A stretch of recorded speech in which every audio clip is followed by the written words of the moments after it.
Our final story is God's wonderful surprise. Jesus' friends were sad.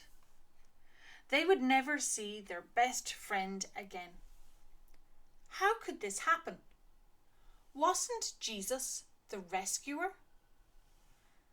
The King God had promised? It wasn't supposed to end like this.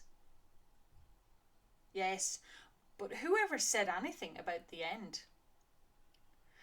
Just before sunrise, on the third day, God sent an earthquake and an angel from heaven. When the guards saw the angel, they fell down with fright. The angel rolled the huge stone away, sat on top of it, and waited.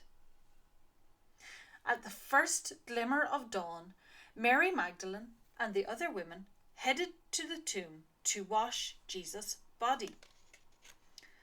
The early morning sun slanted through the ancient olive trees, drops of dew glittering on leaves and grasses, little tears everywhere. The friends walked quietly along the hilly path through the olive groves until they reached the tomb, and immediately noticed something odd. It was wide open. They peered through the opening into the dark tomb. But wait! Jesus' body was gone. And something else. A shining man was there with clothes made from lightning. Don't be scared, the angel said. But they couldn't help it, and they screamed anyway. The angel asked them, "What are you doing here? This is a tomb, and tombs are for dead people." The women couldn't speak.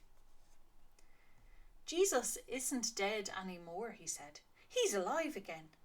And their hearts leapt. And then the angel laughed with such gladness that they felt for a moment as if they had woken from a nightmare.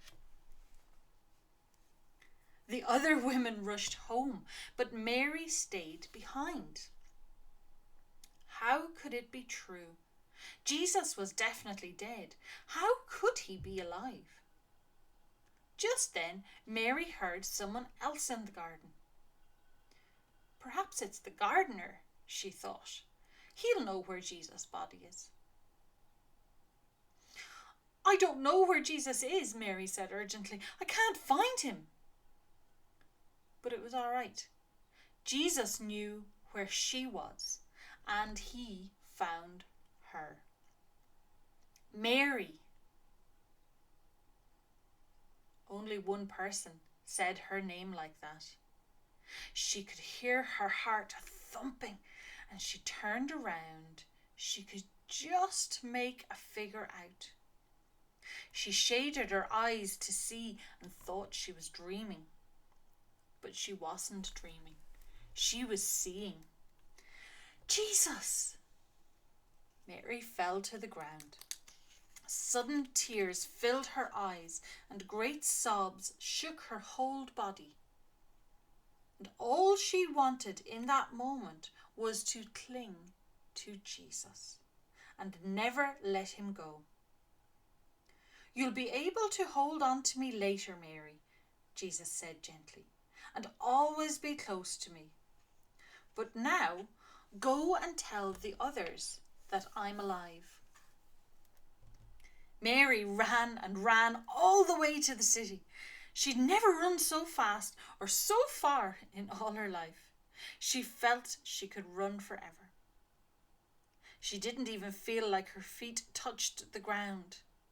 The sun seemed to be dancing and gleaming and bounding across the sky, racing with her and shining brighter than she could ever remember in the clear, fresh air.